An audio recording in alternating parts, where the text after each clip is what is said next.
Ja, zum Junge, Glück. Wieso schaumt das Zeug hallo so? meine Damen und Herren, willkommen zu Metal Servola, Zum Metal ausgeleert. Folge Nummer 9. Oh, das ist schon süß, Alter. Was ist das? Das ist Karamals. Das ist ein Malzgetränk aus Deutschland. Aus Karamell. Keine Ahnung, aber es sollte so etwas ähnliches sein wie Root Beer. Mm. Einfach halt Ja, ist nicht schlecht. nicht so rootig, sondern mehr, weiß auch nicht was. Nicht schlecht. Es ist ein Importer from Germany. Sponsert uns. Ja, grüezi. Wir sind da im Metal Servola Metal Podcast. Heute ganz speziell in einem anderen Raum. In einem Aussenstudio von unserem Studio. Ja, nein, die Sache ist, wir haben jetzt ein cooles Teil geholt, den Zoom PodTrack. Und es ist ein portables Podcast-Aufnahmegerät, das wir jetzt mitnehmen können. Und das Ziel von dem ist, dass wir nachher Room Invaders einfach mit Proberäumen spielen. Wir können einfach Proberoom Invaders machen und können zu den Leuten in den Proberäumen gehen podcasten. Aber Und wenn wir wirklich bei Bands im Proberaum gehen, weil ich weiss, wie Proberäume aussehen. eben deshalb. Und dann können wir ein Rating geben, 1 bis 10. Fuck yes! Wir können es wirklich raten. Ja. Und wahrscheinlich werden die meisten im unteren Segment abschneiden. Nicht, weil der Bandraum schlecht eingerichtet ist, sondern einfach, weil er scheiße dirty sind und nicht putzen. Ich würde auch so ein kleines Vlog machen, einfach aufnehmen, wie wir dort reinkommen und so. Das ist lustig. Einfach kurz Zwischenfrage: Wie oft putzt ihr euren Bandraum im Jahr? Uff, das ist eine gute Frage. Das ist es bei euch auch so wie bei uns. Weil wir hocken dort und dann irgendwann ist es einfach so, Alter, die Scheiße kann es ja nicht sein. Dann räumen wir dann einfach einmal komplett auf und dann ist es wieder 2 Jahre komplett neglect. Wir haben fix irgendwie Pizzakarten, die irgendwie 6 Monate alt sind oder so.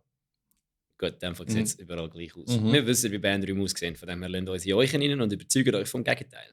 So, ist das Ding überhaupt aufgebaut? Sieht schon so aus. Es ist rot am Leuchten. Es ist rot, oder? Also das ist gut. Hey, aber nice, ja, wir haben jetzt so ein bisschen portables Setup so aufgebaut. Da haben wir die Tischständer. Ja, Tischständer. Wir haben ein cooles Teil da. Also ich glaube, jetzt können wir wirklich ein bisschen portabel machen. Aber ja, jetzt müssen wir halt da testen. Ich vermute, es ist ein bisschen halliger als sonst. Ich versuche extra in der Nachbearbeitung ein bisschen ändern. Aber ja, wie geht es dir, Bill? Mir geht's super, weil ich hocke gerade an einem Tisch, wo der Brian gelegen ist für das Whiteout-Promo-Video, wo er quasi... Was haben wir gemacht? Ihr habt ihn als Geisha misshandelt. Wir haben Whiteout-Promo gemacht, Whiteout/Wer-etwas Promo gemacht. Da haben wir den Brian einfach da gelegt und dann einfach Essen auf ihm gestellt und nachher von ihm gegessen. Während er die Aussage gemacht hat. Und das war schon lustig. Alter. Aber ja, willkommen zum Podcast. Ich muss da jetzt, wenn ich nicht mit dem Mikrofon spiele, dann spiele ich mit dem scheiß Kopfverstärker. It is what it is. Solange du nicht mit Sachen spielst, die unter dem Tisch sind, ist alles gut. Genau. Falls ihr uns seht mit Sachen spielen, die unter dem Tisch sind, sie sind etwa so groß. Und Möps. Oh ja, stimmt, ja. Die Mobs sind etwa so gross wie Möps. Die Möps kommen ja nachher wahrscheinlich. Das muss ich dir nachher zeigen. Das ist okay. Dann können wir Möps einfach anlangen und auflupfen. Ja, genau. Ich habe schon lange nicht mehr Promo mit den Möps gemacht. Wir müssen wirklich wieder mehr Möps da reinbringen. Ja, voll. Einfach meine Möps ausnutzen für Promo. Möps ausnutzen für Promo. Das ist eigentlich das, was ja alle machen, weil es gibt ja, kennst du die 3 Bs, die du brauchst, um Werbung zu machen? Nein. Büsi, Blut und Pause. Alright. Das ist Marketing 101. Büsi, Blut und Pause. Mit dem läuft's. Jetzt wissen wir es. Marketing 101 mit dem Bella. Von dem her das Einzige, was ein Lotrify-Musikvideo noch fehlt. Das richtig hässige, was so Blut splattert und alles, sind Katzen. Haben Sie keine Katzen? Ich weiß nicht, ob Katzen drin vorkommt. Ich glaube es nicht. Müssen wir noch mal genauer schauen. Aber ja, welcome zum Podcast. Heute ist recht spontan, weil heute ist Montag für uns. Für uns wahrscheinlich Dienstag oder Mittwoch. Aber Bella haben wir gesagt, Brudi, ich habe Zeit, machen wir nochmal eine Podcast-Folge gefunden. Easy peasy, why not? Bella hat vor allem das Gefühl, Brudi, ich habe heute Zeit und sonst nicht diese Woche. Ja, genau. Und das ist auch etwas. Aber ja, machen wir so ein kleines Recap, was wir sonst in den letzten paar Tagen gemacht haben. Aber hey, weißt du, wieso habe ich nicht Zeit diese Woche? Wieso? Morgen gehe ich ein Bring Me The Horizon Konzert. Okay. Am Mittwoch muss ich mich für ein Mountainbike-Rennen einschreiben, wo ich mit dem Mike von Anthem for a Dying Day wird gehen. Ohne Scheiß. Ich hoffe, wir ziehen es durch und nennen unser Team Taylor Swift Factory Racing. Ja, hoffentlich hat deine Kette nicht mehr kaputt. Alter, ja, da kommen wir nachher gerade dazu. Dann, was ist am Donnerstag? Am Donnerstag weiss ich nicht, ob ich ein Unearth oder ein All-Time Low-Konzert gehen. Weil das Ding ist, Wo ist der Unearth-Konzert? Unearth, brutal stabile Band, Metalcore Grosspapis. hat aber einfach nur bärtige Metalhead am Konzert und ist in Bern. All-Time Low, Bern. All-Time Low, stabile Band, Bitches und Zürich. Was macht All-Time Low? Ist auch Core? Pop-Punk. You. Nein, ist geil. Ist richtig geil. Okay. Für alle Single Boys da draussen und alle Single Girls da draussen. All-Time Low. Also sind nur einfach Bro-Dudes dort. Nein, also ich bin im Fall schon mal gesehen. Also ich bin letzte. Nein, das hat im Fall hure viel. Das ist ja Mädelsmusik. Meinst du? Ja, Okay. ich habe es schon zweimal gesehen. Es ist nur Mädelsmusik. Okay, Bei schön. Simple Plan auch. Bei Simple Plan habe ich gemeint, es hat nur so 15-jährige Mädchen dort und nachher sind einfach nur so 30-jährige Frauen da gewesen. Ja, und eben. ich. Die sind mal jung gewesen, als sie Simple Plan gelassen Ja, genau. Aber ja, voll. Ja, ich mache nicht die Woche von dem Scheiß. Das ist geil. Ja, ich tue eine neue Musik schaffen und so, ist geil. Aber Das ja. sollte ich auch mal. Ja, wann kommt der nächste Eversis-Song aus? Oh, am Freitag schaffen wir dran. Freitag schafft er da. Und es kommt vielleicht, höchstwahrscheinlich, ich hoffe es noch dieses Jahr etwas. Das wäre schon geil. Das wäre sehr geil. Ja. Mhm. Aber ja, erzähl mal, was ihr letzte Zeit gemacht habt. Wir haben letzte Episode vor einer Woche, eine halbe aufgenommen. Ja, gut, dann gut 1,5 Wochen. Ja. Nicht schlecht. Mit dem Janis Christus dort mal als Hauptthementeil. Und Ja, stimmt. Wir haben die live gesehen. es ist ja nicht so viel anderes passiert. Es war glaube ich, wirklich nur Janus Christus gewesen und relativ viel Scheiß, wo wir komplett irgendwo abgedriftet sind. Ist typisch. Irgendwie. Das ist typisch für uns. Ja, es gehört dazu. Genau. Nein, letztes Jahr am Samstag haben wir einen Familienausflug gemacht, Ja, oder? wirklich. Also, Sozusagen. Ich glaube, halb Zürich ist an einem Familienausflug. Ja, nicht nur halb Zürich. Ich glaube, es ist wirklich. Also, wir sind ja schon zu 9. gewesen. Ja, es hat 2'500 Leute, glaube ich. Müsste doch mehr gewesen sein. Keine Ahnung, ist ja Müssen wir egal. eine Mumie fragen. Aber ja, wir sind am Heaven Shall Burn, Trivium, Obituary und Malevolence Konzert gewesen. Der Brian, by the way, der riesen Schnurren hatte, von wegen, kommt dort hin, könnt ihr uns auf die Fresse geben. Ja. Ist nicht gekommen. Nur Ricky, Josh und ich, über 8 andere Leute. Ja. Janus Christus war dort. Gewesen. Wer ist noch dort? Gewesen? Ja, der Mike von X-Swaz und Anthem for Dying Day ist dort. Von Day. Der Eckert von Save the Last Breath. Save the Last Breath, ja. Wir haben noch den Brudi von Xonor. Genau, den Brudi von Honor haben wir noch gesehen. Ehemalig Xonor, jetzt ist Xonor. Ich sage immer noch Honor, weil früher haben immer Xonor gesagt, dann haben sie es umgeswitcht, damit quasi, weil alle immer Xonor gesagt haben. Voll, und jetzt sage ich Honor. Aber der Brudi von Honor Xonor. Ja, den haben wir auch sehr verblastet nach dem Konzert noch gesehen. Das ist so lustig. Einer von unseren Fans haben wir noch gesehen. Also Fans, also ich würde es nicht Fan nennen, aber er hat genug viele Episoden vom Podcast gelassen, dass er mich angequatscht hat und gesagt hat, hey, du bist doch der von Eversis. Und dann also, so als ob. Der Marc, der Schlagzeuger von meiner Punkband, ist noch mit. Okay, ja. Aber der Brudi, wo dich prankt hat, ist so lustig. Pro-Gamer-Move. Er kommt zu dir und sagt so, hey, du bist ja der Bella von Eversis, gell? Er ist so, was? Du bist der Erste, der das sagt? So, ja, ich habe es im Podcast gehört. Wie hat er gesagt? Walle, gell? Der Walle, ja. Geiler Sieg. Sieg. Er hat den Brian auf die Schnur gegeben, darum ist er gekommen. Ja, voll. Nein, und Leute, ich habe mega viele Leute im Nachhinein gesehen auf ihre Insta-Stories, die da sind. Und ich so, was, du bist auch dort? Es sind alle dort gewesen. Ja, wirklich mega viele Leute. Also wirklich. Die zweite von Irony of Fate war auch dort gewesen. Ey, wie ist sie auf den Balkon gekommen im Fall? Sie kennt sicher wieder so einen Text. Sie kennt sicher wieder irgendeinen von der Band. Irgendeinen von der Band oder von der Techniker oder so. Ja, weil ich so tue, so, ich bin zu alt, das heißt, ich muss sitzen. Aber ich kann niemand zum Sitzen. Shit. Zweite schreib uns, wie du auf den Backstage hineingekommen bist. Das wollte ich auch wissen. Das wollen alle wissen. Ja, voll. Sie hat eigentlich so ein Buch geschrieben, How to Get into the Backstage. Und dann einfach so ein Buch, wo einfach drinnen steht, so ein Manifest, wie dass man in den Backstage hineinkommt. Ja, wirklich. Nein, aber das ist auch ein geiles Konzept. Ja. Also fett. Sorry. Ja. Wenn kannst du sagen, dass Trivium gespielt hat, eine der besten Livebands ever, und dann stehst du dort und denkst so, okay, Trivium hat gespielt, ich gehe jetzt nein, ich gehe jetzt noch nicht heim. Ich gehe jetzt noch nicht heim, weil es kommt eine Band, die noch mehr fickt wie Trivium, nämlich Heaven Shall Burn. Und das hat einfach getatscht. Ich würde schon jetzt haten heute, muss ich sagen. Für mich ist Malevolence die stärkste Band. Die sind auch sehr geil gewesen. Ja. Die sind sehr geil gewesen. Aber eben, die sind Openers gewesen, die Leute haben einfach keine Energie gehabt. Aber ich so, aber es ist doch für einen Opener recht gut gegangen. Ja, ich meine, die Jungs haben auch mega viel Energie reingesteckt und so. Ich meine, die Songs sind hure gut, tight as fuck. Der Sänger, der Clean-Sänger, der ist einfach brutal. Es ist, als ob er vom Tape gesungen hätte. Er sieht vor allem aus wie der Martera, wie so ein deutscher Rapper. Das ist funny. Ja, und sie haben die Bierlampe gesehen. Ah ja. Eine Bierlampe aufgehabt. Und dann haben der Bassist und der Gitarrist haben auf uns gezeigt und es wurde lustig gefunden. Ja, voll. Dann Malevolent sind auch heftig gewesen. Obituary sind nachher gekommen. Wo wir wenn ihr auf unseren YouTube-Kanal geht, dann könnt ihr sehen, wie wir auf den letzten Obituary-Song, weiß nicht mehr, wie es heisst, reacted haben. Ja. Mit dem Josh und dem Brian von Das. Was. Ja, das ist lustig gewesen. Eben, wir tun jetzt extra mehr Content, als was wir im Podcast machen auf YouTube. Aber so Clips und fucking Reactions und was auch immer, was wir machen. Also könnt gut checken. Vielleicht findet ihr etwas, was cool ist für euch. Und ja, eben, Obituary haben wir eigentlich nicht viel gekannt, bis der Brian das Ja, erzählt. kann nicht. Es ist aber auch, ich muss sagen, es ist stabil gewesen, aber jetzt so nicht so. Ich habe es besser gefunden als Ginger am Montag. Bullet for my Valentine war noch am Montag. Stimmt, Dort bin ja. ich noch gewesen. Ja. Ja, können wir nachher noch kurz drüber Voll, sprechen. voll. Ja, Aber das war geil gewesen. Es war lustig, weil also du hast ja die 4 Bands gehabt, oder?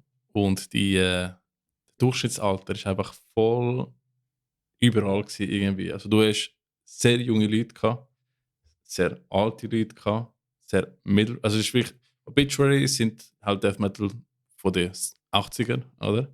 Dann hast du Malevolence, was eine ziemlich neue Band ist. Dann hast du alle Kiddies, die gekommen sind, weil sie Mad for Trivium in Twitch gesehen haben. Stimmt, ja. Oh ja, musst du überlegen, ja, voll. Und dann wirklich alle Altersgruppen sind einfach dort gewesen.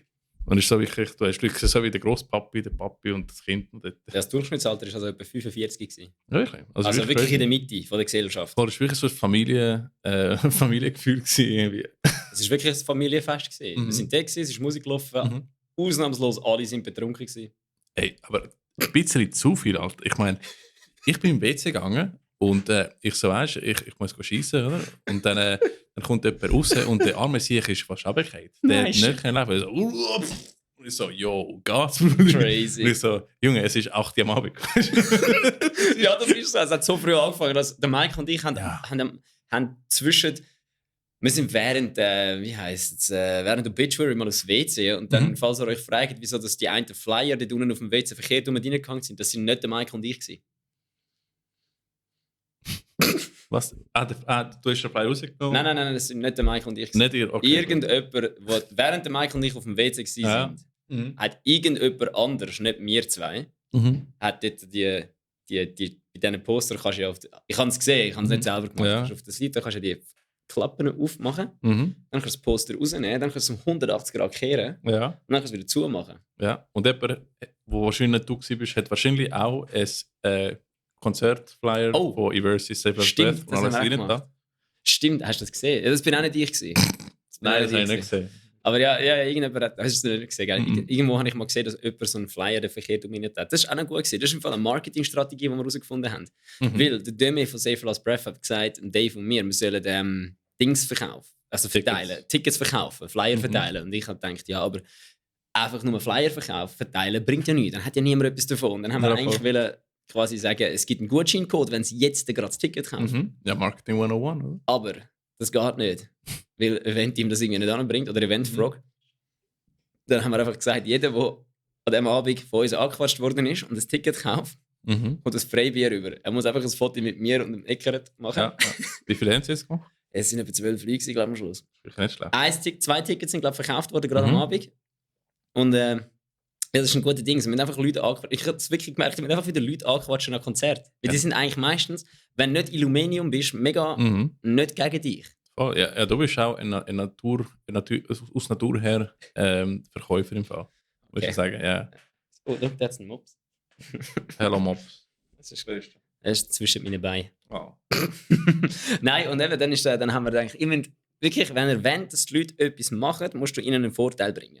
Weil hätte man nur gesagt, hey, da ist das Konzert, hätte wahrscheinlich keiner so lange mit uns geschnurrt. Die hätten den Flyer genommen, wären gegangen. Ja. Aber durch das, dass wir ihnen gesagt haben, wenn ihr ein Foto mit uns macht und dann können wir ein Gratisbier über an der Bar, haben sie erstens einmal den Flyer genommen, dann haben sie mit uns geschnurrt, das heisst, es ist im Kopf hineingeblieben. Sie haben ein Foto mit uns zwei gemacht, dann hast du die ganze Zeit auf ihrem Handy ist und sie haben die ganze Zeit das im Grind, dass die Bands spielen. Und dann hast du die ganze Zeit am Dave gezeigt und so, er ist der Headliner.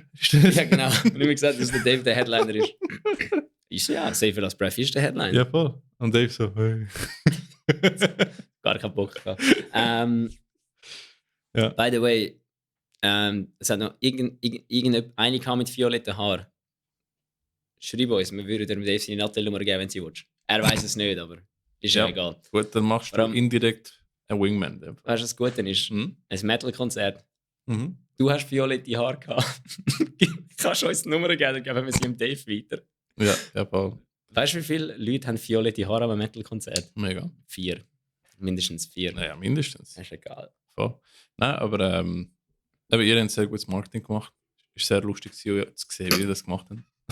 Das ist sehr lustig. Ja, vor allem einer hat mich noch gefragt, was wir für Musik machen. Und ich habe so gesagt, Nu Metal. Und dann ist er schier aus dem Häuschen gefallen, weil er aus dem Häuschen war, weil er gedacht hat, das macht niemand mehr Nu Metal. Weil einfach so alle nicht mehr Nu Metal machen heutzutage. Das ist lustig. In der Schweizer Metal-Szene sind sehr viele Nu Metal. Du hast Small District, Mind Collision. Also, es gibt 5 Bands etwa.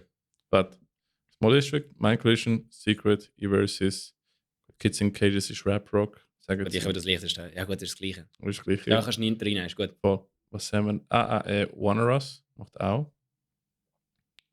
Kannst du nicht? Oh, den musst du hören, die sind gut. Das sind Japaner.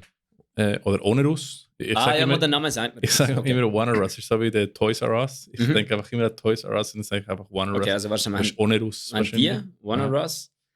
Oder Onerus. Secret? Schreibt, wenn ihr das gesehen, weil ich habe keine Ahnung, wie der Name sprechen. Also falls ihr mehr New Metal Bands könnt aufzählen wie mir, weil bei mir sind es etwa 5 höchstens. Oder 6.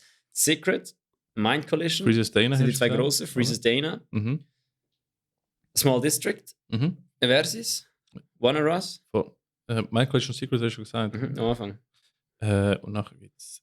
Gut, nachher hast du halt die Versus gibt's noch? Die Bands, die Nu Metal mit Core anmischen und so. Es gibt schon einige, die so Core mit Nu Metal aber die zähle ich nicht. Ja. Und Chaoseum. Stimmt, Chaoseum. Meiner Meinung nach könntest du auch noch, wenn du jetzt wirklich dich weit aus dem Fenster lernst, sagen, dass Paleface eine Nu Metal Band ist. Ja. Halt einfach eine sehr harte Nu Metal Band. Ja. Ich bin in letzter Zeit. Die haben ganz sicher Hip-Hop-Influences drin. Ja, es gibt schon andere im Fall, aber wir kommen die nicht so im Sinne jetzt. Schreibt, wenn ihr Nu Metal spielt und ihr wollt das schaut. Schreibt uns mal. Ich würde gerne hören, weil ich meine, es gibt guten Content, gute Musik, guten Sound. Und ich finde es geil. Sonst, ja, es ist schön, dass nicht irgendwie jetzt alle Bands Core machen, so wie vor 8 Jahren oder so. Oh, das machen sie immer noch, man hört es einfach nicht mehr so. Ja, aber ey, was hast du gefunden? Trivium? Trivium sind fucking brutal. Sehr geil. Sie sind eigentlich der Grund, wieso ich Core mache, beziehungsweise die erste Band, die ich gefunden habe, so okay, Core ist doch nicht so schlecht. Beziehungsweise sie haben ja so Metal Death Core gemacht. Aber ich finde, ich weiß nicht wieso, aber ich bin ein bisschen enttäuscht von den Vocals. Also nicht, dass es schlecht tönt hat, aber ich weiß, der Matt hat eine sehr gute Vocaltechnik, oder?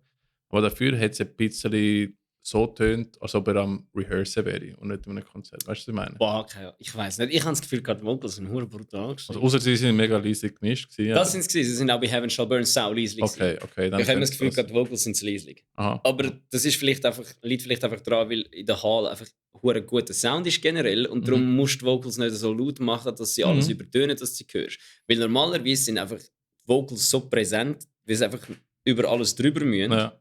Dass es einfach dann hure laut ist. Aber ich habe jetzt das Gefühl gehabt, du hast sie gehört, aber sie sind wirklich schön gemixt gewesen. Ich habe den Sound hure geil gefunden. Bei allen Bands. Sound ist sehr gut gewesen. Ja, ich schaue den Matt auch in Twitch und so, und dann sehe ich, wie er rehearse in dem Sinn, oder? Wenn er quasi schreit und singt, aber mit weniger Energie als sonst, um nicht seine Stimme zu schaden, zu beschädigen. Oder? Und ich habe das Gefühl, es hat ein bisschen so tönt, oder? Als ob er zurückhalten. Gut, er muss ja eine ganze Tour singen. Ja, ich meine, der muss ja richtig machen. Und wahrscheinlich die meisten von den Leuten machen es falsch. Und nachher von der Tour haben sie keine Stimme. Ja.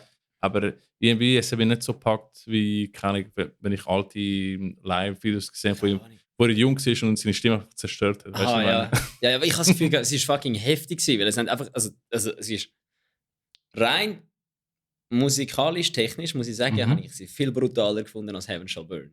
Es ist fucking heftig gewesen. Es ist einfach nur, es hat einfach von oben bis unten nur getatscht. Gut, ich finde, der Sound von Trivium ist auch ein bisschen mehr definiert, könnte ich sagen, auch im Gitarrenbereich. Ja, gut. Und Heaven Shall Burn bringt schon mit der Dirt von der so Gothenburg HM2 Sound, weißt du, was ich meine? Ja. Aber ja, das ist vielleicht auch ein bisschen unfair zum Vergleich. Ich meine, Heaven Shall Burn ist immer noch eine von den zweitbesten Livebands, die ich im Leben je gesehen habe. Also, kannst du mir sagen, mein Gedanke war, wo wir Heaven Shall Burn gesehen haben, ist das so, deutsche In Flames. Aber halt auch nicht die Cleans von In Flames. Deutsche In Flames. Also ich werde jetzt sehr viele Hater auf mich ziehen, aber wenn ich jetzt sage, dass In Flames da ist Heaven Shall Burn einfach nicht einmal mehr im Bild rein, so weit oben. Nein, für mich Heaven Shall Burn, für mich In Flames ist einfach so wie Soilworks. Sind einfach so legendär, so pregnant. Nein, nicht pregnant. Prägnant. So prägnant. in mein Backbone einfach, das einfach. Du meinst präsent? Ich könnte sagen präsent, aber sie sind so ein Großteil von meinem Geschmack, dass irgendwie das einfach zwei. Also ja gut, aber das ist bei mir eben Heaven Shall Burn. Eben genau das ist es ist so immer so eine persönliche Verbindung, die man hat. Oder halt Bullet from a Valentine vom Mantic. Ja. Wer war der Support Act? Golf Daily. Ich weiß es nicht mehr. Aber Bullet Ginger gesagt. Ja, oh Mann. Ja. Also jetzt aber. Jetzt wird wieder zwirdicated. Achtung, sind wir parat. Alle Stifte für nehmen. Könnt mich alle als frauenhassende, moderne Metal-hassende Boomer bezeichnen. Ich bin parat. Aber jetzt kommt einfach wirklich. Ich könnte es auch nachlesen auf rocknews.ch. Ich habe einen Bericht geschrieben über das Bullet from a Valentine-Konzert. Es ist wirklich mit den Bands so ein bisschen. Rein showtechnisch ist einfach der Opener die beste Band gewesen. Weil Atreyu ist das gewesen. Und Atreyu ist einfach eine gottverdammte Partyband. Dort ist ein Mops. Dort ist einfach. Wo ist Atreyu? Hat auch gespielt? Atreyu ist die erste Band an dem Abend. Und das ist so eine richtige Partyband. Die sind wirklich einfach der Shit gewesen. Sie sind rauf, sie haben einfach Show abgerissen. Der Bassist hat ausgesehen wie der Zwerg von. Für alle, die den Podcast hören und es nicht sehen. Ricky, sein Mops, hat gerade in das Mikrofon geschnauft. Das war nicht ich gewesen. Boah, hast du schon gefurzt, Alter? Eben, Atreyu ist auf die Bühne gekommen und die haben einfach eine Show abgeliefert. Ihr Bassist hat ausgesehen wie der Zwerg von The Witcher. Der Sänger sieht aus wie der Big Show. Und sie haben einfach geliefert. Der Sänger ist ja ihr Schlagzeuger, weil ihr richtiger Sänger hat ja Rückenprobleme und kann nicht mehr in der Band sein. Er hat irgendeine Krankheit oder so. Und Attila? Nein, Atreyu. Shit. Und eben der Schlagzeuger hat immer schon Clean-Gesang gemacht und der ist jetzt einfach der Sänger. Und dann irgendwann ist er einfach ins Publikum beim zweiten Song. So an mir vorbeigelaufen, so irgendwo anders hingelaufen, geht auf die Bühne wieder rauf und hat so eine Lichterkette angehabt, so eine Knicklichtkette. Und dann irgendwann ist sie kaputt gegangen und das ganze Publikum so «No!» voll am Ausrasten, weil sie kaputt gegangen ist. Dann macht er so eine Ansage und irgendwann dreht er sich so immer «I fixed it!» Das ganze Publikum am Ausrasten, alle am Eskalieren, eine riesen Party, wirklich Party des Todes dort rein. Die haben gespielt, es hat einfach eine halbe Stunde lang Spass gemacht. Aber Ginger? Und dann kommt Ginger. Ich weiß es nicht. Vielleicht ist mir die Musik zu kompliziert, aber es packt mich immer noch nicht. Ich habe es jedes Mal probiert. Ich bin dort reingestanden und habe mich einfach lost gefühlt. Ich bin da gestanden, ich bin nicht mehr da rausgekommen. Es ist einfach zu kompliziert für mich. Ich verstehe es nicht. Ich finde das erste Album urgeil. Ich verstehe aber auch, was ich noch schlimmer finde, ist, ich verstehe den Hype nicht. Ich finde, Ginger ist eine brutal gute Band. Sie sind mega gut gewesen. Sie sind wirklich musikalisch top. Ihre Show ist langweilig wie Sau gewesen, aber die Show von Bullet from a Valentine ist auch langweilig wie Sau gewesen. Weil die sind nur da gestanden und haben einfach durchgezogen. Es ist nichts, es hat keine Show gehabt. Also, bei Atreyu bist du im Publikum gestanden und du hast das Gefühl gehabt, okay, jetzt haben wir ein Konzert, jetzt haben wir eine Show. Wir sind Teil von dem Ganzen. Du hast mitsingen, du hast Dings. Du hast wirklich eine Achterbahnfahrt von den Gefühlen gehabt mit dem Lichterkettchen und allem. Und nachher Ginger kommt auf die Bühne und bolzt einfach durch. Ja, die Sängerin ist brutal gut, die Band ist brutal gut, aber es ist einfach so, es hat so ausgesehen, wie wenn einfach Musikstudenten würden dort stehen und mir ihr Kunstprojekt zeigen. Und das habe ich einfach langweilig gefunden. So Dream Theater Band, hast du das Gefühl?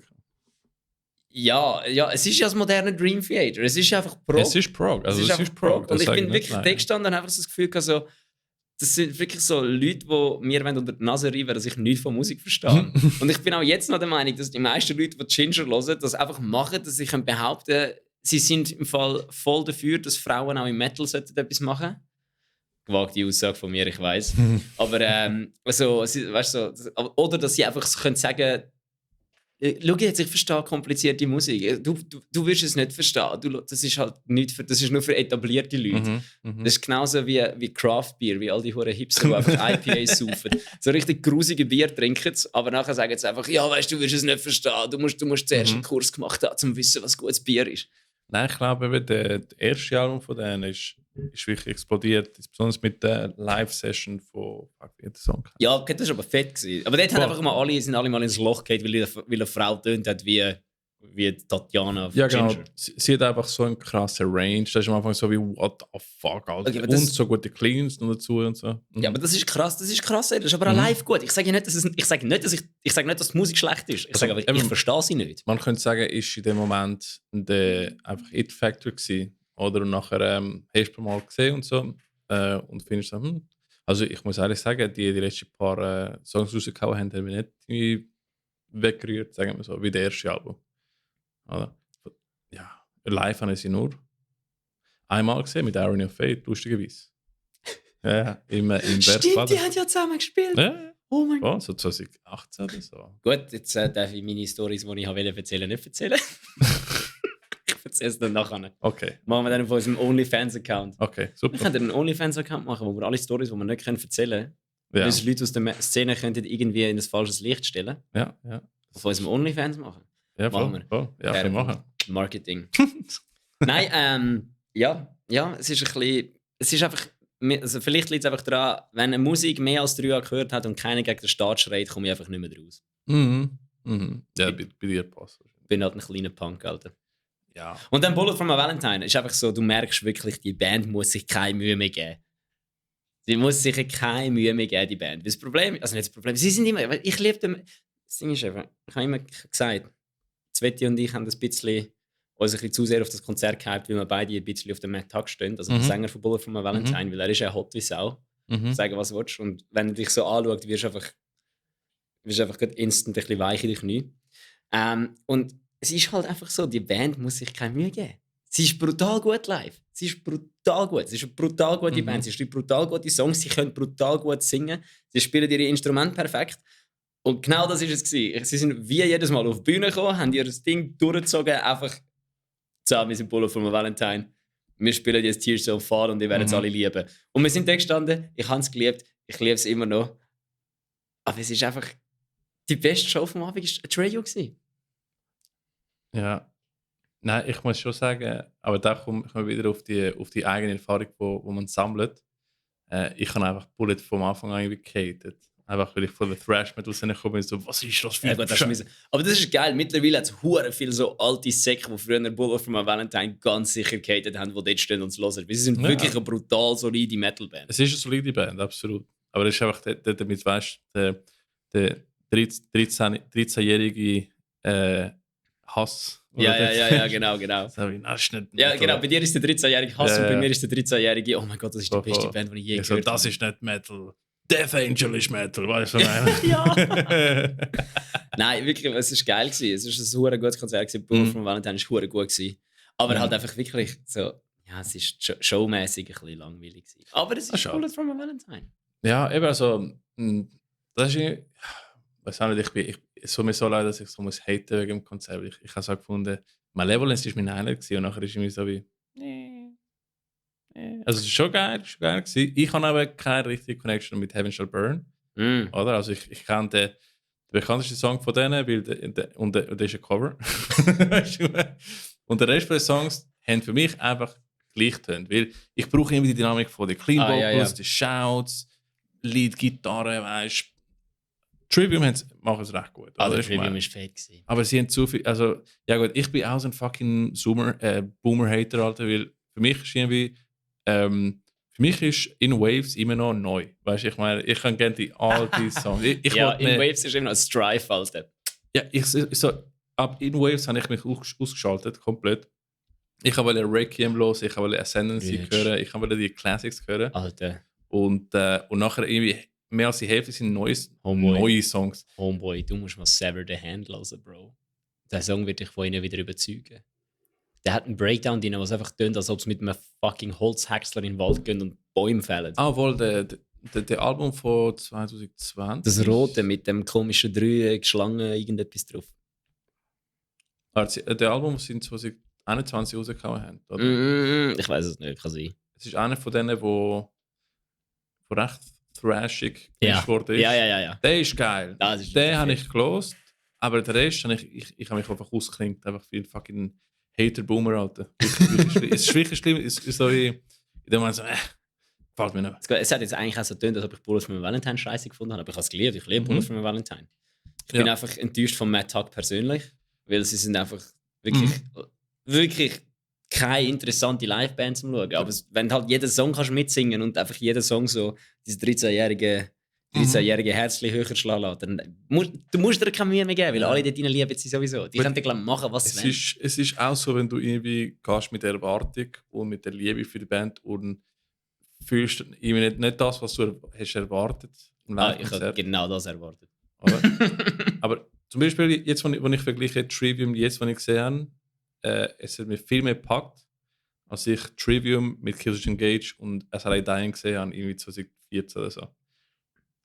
Und der hat es mir richtig gepackt. Und jetzt ist irgendwie so, ich weiß nicht. Ich habe Trivium eben geil gefunden, als ich es am Wacken 2013 gesehen habe, wo sie das erste Mal Strife gespielt haben, ohne ihn anzusagen. Dann habe ich sie im Greenfield mal noch gesehen. Und jetzt habe ich sie das erste Mal gesehen. Wann ist Strife rausgekommen? 2013. Boah, Jesus Christ. Und dann habe ich sie im Greenfield gesehen. Dann habe ich sie jetzt am Samstag das erste Mal so als Band gesehen, ohne ein Festival. Das ist schon schlimm. Ich hate Trivium-Songs, die 10 Jahre alt sind. Alter. Ja. Und ich so, das sind neu. Ja. Weißt du? Schon so. Aber eben, mich haben es voll weggetatscht. Es ist wirklich, die haben eine Show gemacht. Die haben wirklich einfach eine Show gemacht. Der Matt Heafy ist richtig ein Banger-Frontmann. Der Corey, der Gitarrist, ist ein verdammter Hurenkasten. Der Schlagzeuger ist ein Viech des Todes. Ja, es hat einfach wirklich, es ist so gut. Eigentlich müsste ich rein, wenn ich das so objektiv anschaue, müsste ich Trivium den besseren Auftritt gefunden haben. Aber ja, ist gut. Sie findet es nicht gut. Ja, gell, Heaven Shall Burn ist schon besser gewesen, hast recht. Ja, sie findet auch Heaven Shall Burn ist besser gewesen. Aber ich muss sagen, Heaven Shall Burn haben richtig geile Show gemacht. Also mit leichter Show, die ganzen Videos, die sie im Hintergrund hatten, so richtig geil gemacht. Und Greenfield, letztes Jahr haben sie am Nachmittag um 4 Uhr gespielt oder um 6 Uhr. Sie haben einfach durchgezogen, Pyro-Show noch gemacht, fuck it, Alter. Heaven Shall Burn ist für mich eine Band, die nicht im Hellen spielen darf. Wer auch immer am Greenfield die am 6 Uhr gebucht hat, ist ein Verbrecher. Ja. Der Hall können sie keine Pyros machen, gell? Doch. Gibt es Pyro? Okay? Parkway Drive. Sie haben sie müssen umbauen und dann Parkway Drive hat das erste Konzert mit Pyro dort rein gehabt. Und jetzt können sie nicht mehr? Doch. Haben sie Pyro? Nein, aber ich nehme einfach an, wegen der Co-Headliner-Tour haben sie keine... Weißt du, was ich meine? Nein, aber ich habe gesehen, in Portugal haben sie Pyros gehabt zum Beispiel. Wann war denn das gewesen? Gerade in der Tour. Dann haben sie vielleicht einfach die Pyro nicht in die Schweiz hineinnehmen, weißt du? Dann haben sie es vielleicht in der EU umschiffen und einfach über die in die Schweiz hinein ist dann einmal ein effektiver Grenzenwechsel. Wenn du von Deutschland auf Portugal fährst, gehst du über keine Grenze, blöd gesagt. Voll. Dann kannst du ja einfach schicken. Ja. Das war wahrscheinlich das gewesen. Aha, maybe, ja. Vermutlich. Nein, aber es ist lustig, wie der musikalische Geschmack von der Person tut sich ein bisschen fixieren, so 13, 14 oder so. Und nachher ist es schwierig. Ja, aber alles fixiert sich dann. Das ganze Leben. Weil du bist dann, das ist ja die prägende Phase. Ja, ist so neurologisch irgendwie gesehen, dein Hirn ist einfach am... Dann wirst du ja aus einem Kind quasi der fertig. Also nicht, dass ich bin jetzt 15 Jahre später immer noch nicht der fertig. Ich bin immer noch ein Kind, aber ist ja gleich. Oh, aber gewisse Sachen kannst du irgendwie nicht so einfach ändern. Wir sind alle Kinder Gottes. Ich habe einfach so einen starken Emo-Hate wie von meinen Thrash-Metal-Roots. Ich darf nicht. Ich darf keinen Emo-Hate haben. Ich weiss, ich bin immer der einzige Thrasher gewesen. In der Umgebung hatte ich nur Core-Leute gehabt. Ich so, fuck, what? Ja gut, Core-Leute hasse ich ja. Ja. Vor allem so Metal-Core-Bands, die geile T-Shirts machen. Ja, ich habe mich langsam in eine Core-Kit. Schon. Mister, ich spiele in der Einer der besten Metalcore-Bands der Schweiz. Ja, das ja. ist sicher nicht die beste. Es gibt so viele gute Ich Bands. habe gesagt, eine der besten. Ja. Wir sind nicht eine von den besten. Doch, ihr seid mindestens, ich sage es nochmal, sicher die 3 Top-Metalcore-Bands in der Schweiz. Nein. Hat den Namen vergessen. Shit, wie heisst es? Meinst du Ja. Breaking of Sanity? Nein. Dream Shade? Nein. Du weißt, wen jetzt ich meine. Die vom ICU Festival. Expello. Silent Whiteout. Circus? Silent Circus macht kein Metalcore. Doch. Okay, Silent Circus ist schon cool, aber es ist nicht so meine Musik. Mhm. Und ja, die. So, die. Ist gut. Nein, das war unser Recap. Gewesen. Mhm, ja, ich glaube, es Das ist noch Random Stories. Nein, wir haben einfach 40 Minuten für Recap. Ja gut, aber wir haben da gut geschnurrt. Ja, voll, ist easy. Kein Stress. Und der Ricky hat es vorher schon angetönt. Ich habe noch eine Random Story, die auch funny ist. Ich bin am Samstagmorgen vor dem Konzert mit dem Mike mit dem Ex-Swas-Sänger biken und dann irgendwann mal einfach Radabum Deck und meine Kette ist weg, Alter. Also mein Velo hat sich komplett gefickt und ich habe eine Insta-Story gemacht. Schreibt mir einfach der Janik von Paleface so Karma Bitch. weil ich habe ihm wieder gesagt, dass ich eine Gitarre gekauft habe, die ich restauriere. Und wie bei der letzten Gitarre, die ich restauriere, tue ich mein Tremolo blockieren, weil ich es einfach nicht brauche. Mhm. Und wie bei der letzten Gitarre hat der Janik mir schon den Tod gewünscht, weil er ja bekanntermaßen ein Floyd Rose Tremolo Whammy Scheiß auf Floyd Rose, Alter. Scheiß auf Whammies. Okay. Brauchst du nicht. Rhythmusgitarre all the way. Paleface cancelt jetzt dann unser Paleface cancelt jetzt dann unser Dings. Sie schicken einfach so, schreiben allen Leuten so, ey, gehen und meldet denen ihren Instagram-Account. ich dann irgendwann einfach als Scherz einfach im Backstage von Paleface die Gitarre von Janik und dann einfach einen Tremolo-Blocker rein und sag nicht.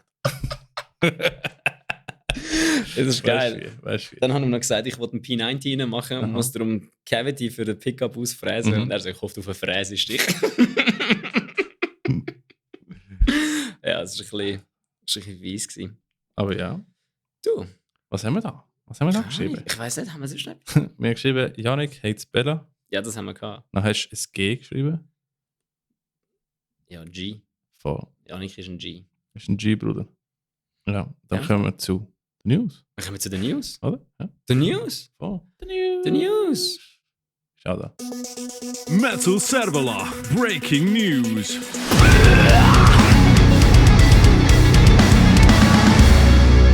Sagst du schnell die News an, ich hole unser zweites Getränk.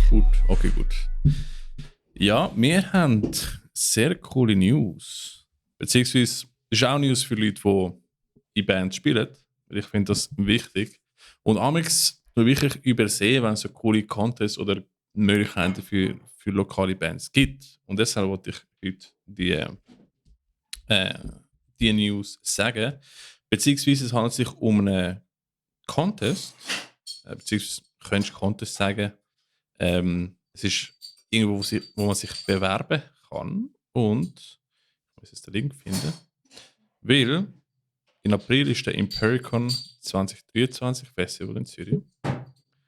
Und dort spielt unter anderem. Wer spielt im Impericon? Er spielt The Ghost Inside. Und Boston Manor, Alter. Mega wichtig, Boston Manor spielt. Wer ist Boston Manor? Boston Manor ist geil. Spielt ihr? Mein Boston Manor spielt auch, ja. Ah ja, voll. Boston Manor, genau. Also The Ghost Inside spielt, Stick to Your Guns spielt.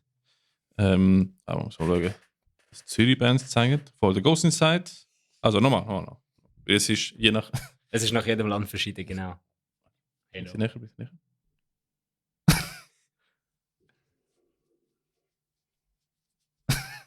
Also, er spielt The Ghost Inside, Thy Art is Murder, Bruder. Thy Art is Murder. Yay. Stick to Your Guns. Auch in Zürich. Voll, ich habe Zürich geklickt. Landmarks. Ah, geil. Ja, voll. Paleface Vorband. Dann Fit for an Autopsy. Spielt auch. Sehr geil. Boston Manor, die ich nicht kenne, aber du kennst anscheinend. Boston Manor ist eine geile Band. Müsst ihr hören. Ja. Unbedingt. Passenger. Bester Song ever. Dann spielt noch Future Place. Future Palace, von denen haben wir Oh, schon mal fuck. gehabt. Fuck, sorry. Das ist die Band, wo ich gesagt habe, wenn du Paramore geil findest und Metalcore, musst du die Band hören. Okay. Und nachher kommt die Band vom legendären Ryan Fluff, Bruce, Drag Under. AI Metal. AI Metal. Voll. Und das Coole ist, dass du könntest nebst die Bands auch spielen. Ja, du, der oder die in einer Metalband in der Nähe von Zürich oder Schweiz oder irgendwo spielt, du kannst dich bewerben, um dort zu spielen. Und es ist so, du kannst, fuck, wo ist das? Du kannst, ich glaube, ein Mail machen. Mainland Music. Voll, Mainland Music organisiert wahrscheinlich nicht Contest, aber du kannst dich auch bewerben, um dort zu spielen. Mal schnell gucken, ob ich das gerade finde. Also schau, du findest es selber raus. Wenn du in einer Band spielst und du willst schon im Paragon Festival sein, dann solltest du in der Lage sein, auf der Mainland-Page in Instagram oder Facebook oder auf ihrer Homepage den Link und ihre E-Mail-Adresse zu suchen und alles, was du ihnen musst schicken. Das solltest du ankriegen. Wenn du das nicht ankriegst, dann darfst du auch nicht einmal im Paragon Festival spielen. Oh, genau. Schau, du musst, was musst du machen? Du musst bis am 24. Februar, das ist wichtig, das ist in 4 Tagen, beziehungsweise wenn es rauskommt, ist in 3 Tagen. Also du musst stressen. Dann, du musst eine kurze Biografie oder Vorstellung schicken. Musst sagen, wer du bist, was ihr für Musik macht. Wichtig, ein Link zu eurer Musik. Das heisst Bandcamp, Spotify, was gibt's noch? Soundcloud oder irgendetwas, YouTube. iTunes. Und auch Liste zur geplanten Shows in 2023. Unsere Liste wird leer sein.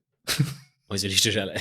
Nein, wir haben eine Show. Stimmt, ihr habt Shows. Wir haben eine Show. Wir haben, glaube ich, keine Shows. By the way, das, was der Rick jetzt aufgezählt hat, ist alles Zeug, das eure Band sowieso ready haben zum Schicken. Immer, das Werbepaket. Hände auf von allen Bands an dem Tisch, die das nicht immer ready haben zum Schicken.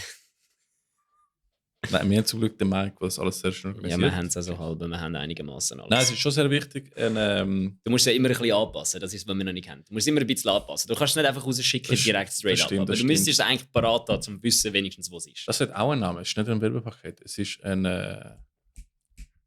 wie heißt das? Presskit ist es. Presskit, genau. Presskit ist wichtig zum haben. Ich weiß nie, wo es ist. Irgendwo bei uns im Google Drive. Ich weiss, wer euch da könnte etwas darüber sagen. Die Jungs von Extreme Music Switzerland. Oh ja. Das wäre eine coole Idee für die Episode, wo sie einfach... Genau, schreibt allen mal. Schreibt alle den Jungs von Extreme Music Switzerland, ihr hättet gerne eine Podcast-Folge zum Thema Presskit und was man dort alles machen muss und wie dass man das am besten online, aktuell behalten. Definitiv. Weil es ist mega wichtig, dass alle Bands das wissen und es ist mega viel Aufwand zu recherchieren und wir machen das einfach nicht. Ja, genau. Genau, voll. Deshalb könnt ihr Senores Extremos hören. Wieso heisst es eigentlich Senores Extremos? Das hat Josh mal gesagt und das ist Stegeli, das ist einfach lustig. Das ist schon geil, Senores Extremos. Senores Extremos. Dann kommen wir zu anderen News. Und zwar, kannst du sagen? Ja, dürfen wir noch einfach sagen, ohne den Zusatz? Darf ich jetzt einfach noch Paleface sagen oder werde ich dann angezeigt? Das ist eine gute Frage. Wir müssen wahrscheinlich sagen, Paleface ist Swiss. Paleface Confederatia Helvetia. Ja, voll genau. Ja. Paleface Cheese Boys. Voll, weil jetzt kannst du nicht mehr nur Paleface sagen. Mal, kannst du schon sagen. Kannst Novelist sagt ja Novelist und nicht immer Novelist. Darko US ist auch, stimmt. Darko US. Scheiß Rappers halt. Scheiß Rappers. Ist ein Rapper. Es ist ein Rapper. Es gibt eben auch noch ein Dings. Es gibt anscheinend auch noch einen Singer-Songwriter. Ich weiß jetzt eben nicht, welcher das ist. Es gibt einen finnischen Rapper und einen Singer-Songwriter, der Paleface heisst. Nein, ich habe gemeint, das ist ein schwedischer Rapper.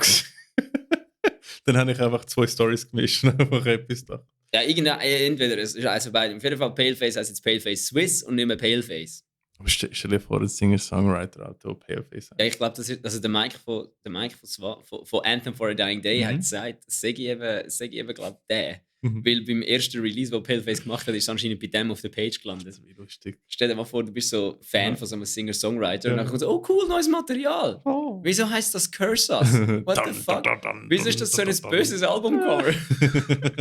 Und dann kommt einfach plötzlich so der Machine Gun Zelli dir ins Ohr schreien. Aber ich meine, wenn ich überlege, der Singer-Songwriter hat sicher nicht mehr Streams pro Monat als Paleface. Ja, du musst ja nicht mehr Streams pro Monat haben. Aber wenn du zuerst da bist, bist du zuerst da gewesen.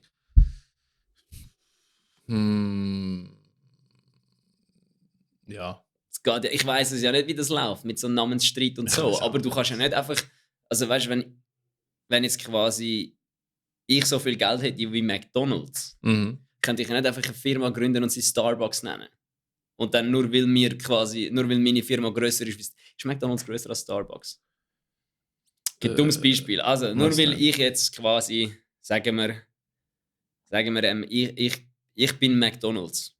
McDonald's macht jetzt Bier. Das heisst McDonald's Bier. Aber das Bier nennen wir Feldschlössli. Ist ja McDonald's Feldschlössli eigentlich viel die grössere Firma, viel mehr Geld drin, aber das geht ja trotzdem nicht, weil ja Feldschlössli ein geschützter Name ist. Von dem her, ich weiss nicht, wie das läuft. Ich auch nicht, aber ich weiss, wir in White sind gefickt, weil es gibt Bar. Es gibt eine Rockband von den 60er, die Whiteout heisst. Es gibt einen DJ, der Whiteout heisst. Und ich glaube, es gibt irgendwie so eine Death Metal Band, die Whiteout heisst. Ich habe heute schier Panik bekommen, weil ich habe mal mit ChatGPT nach Eversis gesucht und nachher hat es mir geheißen, wir sagen polnische Death Metal Band. Und hat eigentlich alle unsere Releases dieser Band zugeschrieben. Aber sie heisst Eversin. Das ist nicht Eversis. Gut. Das ist halt einfach fast das Gleiche. Es gibt nur eine Kaffeemaschinenfirma, die Eversis heisst, aber das schreiben wir mit Y. Das passt, das ist nicht schlecht. Aber ja, jetzt ist halt Paleface Swiss, heisst es neu. Oder wie ChatGPT heute Morgen gesagt hat. Mir war wirklich langweilig am Morgen im Zug und dann habe ich bei ChatGPT einfach mal nach Paleface gegoogelt. So eben, can you tell me about the Swiss band Paleface? I'm sorry, I didn't find anything about a Swiss band called Paleface. Und ich so, they are playing in a US tour soon. Sorry, I didn't find anything about a Swiss metal band called Paleface that is playing in a US tour. Can you tell me a band that they play with? Und einfach Angel Maker geschrieben. Und dann also, ja, sorry, Bro. Fucking misunderstood you. Of course, there is Paleface. Der Name ist stilisiert mit einem Apostroph über einem A. Von dem her habe ich jetzt einfach gedacht, eigentlich hätte Paleface gar nicht Paleface Swiss heißen, sondern einfach ein Apostroph über das A machen. Sie können auch XX Paleface XX machen. Ja, aber ChatGPT hat ja schon das Gefühl, dass man es so schreibt. Also von dem her wäre es ja schon draussen gewesen. Es stimmt sogar. Ich habe es doch im Chat hineingeschickt mit dem Josh und dem Brian. Was sie können machen wie Defender, wo sie Defender geworden sind, einfach Paleface mit dem V schon danach. Aber meine Waschmaschine ist auch wieder am Mosch. Paleface mit dem V schon. Pale. Boah, Alter, weißt du wie true? Pale. Boah, Junge, das wär's. Oh geil, Paleface Swiss ist eigentlich. Paleface mit V statt A und es 3 statt C. Aber das Ding ist, es ist eh nicht so ein Problem, weil sie heisst auf Instagram schon lang Paleface Swiss. Ja, das stimmt. So, der Name, das Paleface Swiss ist schon draussen. Das ist nicht so dumm. Was läuft mit meiner Waschmaschine? Ja, nicht, die tönen einfach alle immer so. Die hört man immer. Es ist schon ein Blastbeat machen. Das ist nicht ein Blastbeat machen, Alter. Die machen einfach Double Bass. Ja, voll. Ja, genau. Voll. Das spielt schwedische Black Metal, Alter. Das macht, ja. Aber nein, eben Paleface haben einen neuen Song rausgehauen. Das Musikvideo, der Song ist schon alt. Der Song ist auf Fear and Dagger drauf, aber sie haben das Musikvideo released dazu. Der Song Lay With Me ist was ist Lay With Me, Klammer in My Grave oder so. Ein richtiger Ficker vom Song, wirklich. Er ist so heftig, der Song. Er ist wirklich heavy shit, ohne dass er ein heavy Song ist. Also es ist ein Paleface-Song, er ist immer noch heavy, aber es ist eigentlich eine Ballade, aber es ist richtig heftig. Dann habe ich bei den Song vergessen. Ich habe gemeint, das ist neu. Nein, das ist, ausser ich habe jetzt komplett Drogen genommen, als das Album Fear and Dagger rausgekommen ist, aber ich glaube, der ist da drauf gewesen. Ja, das kann sein. Also ist er, weil ich habe vor einem Jahr schon gehört oder mehr. Also ich weiss, ich habe immer gesagt, er ist der Rapper, einer der besten Rappers der Schweiz. Ist er. Und eben, der Song fängt verdammt ruhig an, mit so ein bisschen Eminem-Rappy-Vibes, mit so melancholischer Musik und dann kommt irgendwann so eine richtig fette Rockballade rein, die einfach so richtig geile Gitarrenmelodien hat. Okay. So richtig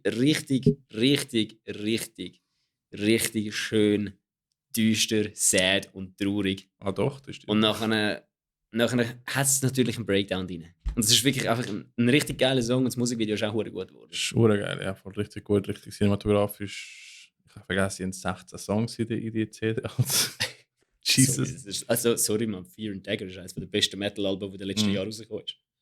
Jetzt kannst du mir sagen, was du willst. Weil es ist frech, es ist frisch, es ist krass und es ist gut. 16 Songs, Alter, das ist das sind fast 2 Alben. Die sind halt produktiv, die machen halt nicht einen Podcast nebenbei. Ja, das stimmt. Nein, das muss ich schon sagen, die Jungs von Paleface, die arbeiten wie blöd. Alter. Voll. Aber ja, die sind noch jung und spritzig, nicht so wie wir. Ja, voll genau. Alt und kaputt. Alt und müde und faul und so. Ja, genau. Immer müde. Nein, aber eben, es ist ein cooles Video. Gehen Sie checken. Ihr habt es wahrscheinlich ehrlich schon gecheckt. Von dem her ist Und wenn ihr es nicht checkt, dann könnt ihr jetzt gut checken. Genau. Könnt ihr liken.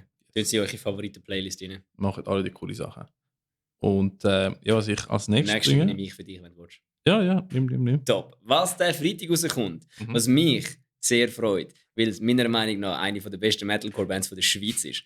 Whiteout release einen neuen Song. Ricky, es tut mir leid, ich kann wieder vergessen, wie er heißt. Das heißt, du musst schnell sagen, wie er heißt. Das heißt Filthy Generation. Genau, Filthy Generation. Sie hat einen Song geschrieben über deine Generation, über die Generation Boomer, über die Generation Zoomer und über die Generation Millennials. Weil alles sind Filthy Generations. Yes. Alter, Filthy Generation, das hat so einen huren Limp Bizkit Vibe. Ja, schon ein bisschen. Mit Chichi Generation. Ja, voll genau. Ja, das ist schlecht. Eben, wir bringen ein bisschen Nu Metal jetzt im Neuen. Alter, haben die da zu viel Limp Bizkit gelassen, als wir das Lied geschrieben haben? Darfst du es zugeben, ich liebe Limp Bizkit. Ja, der hat eben das Team geschrieben, keine Ahnung, was jetzt an los ist. Keine Ahnung. Celine Dion oder so? Maybe. Vielleicht. Voll. Vielleicht altes Alessana oder so. Geil. Nein, aber ja, voll. Also, wir bringen einen neuen Song raus. Er hat Mask the Faceless gelost. Stimmt, das ist auch noch. Den habe ich auch gespielt. Du hast auch bei Mask the Faceless gespielt. Ja. Das heisst, wie hat euch ein Sänger geheißen? Der Daniel? Ja. Mit dem bin ich am Ausgegangen. Das ist ein geiler Sieg. Ah, das ist ein Kollege vom Ex von meiner kleinen Schwester. Das ist ein geiler Sieg. Ja, die Zürcher Schweizer Szene ist eh hure klein. Da kennt sich jede. Und ja, wir bringen den neuen Song am Freitag raus. Also, wenn ich es schaffe, dann tue ich jetzt 10 Sekunden Teaser spielen lassen. Du hast schon gelost. Und er kommt jetzt.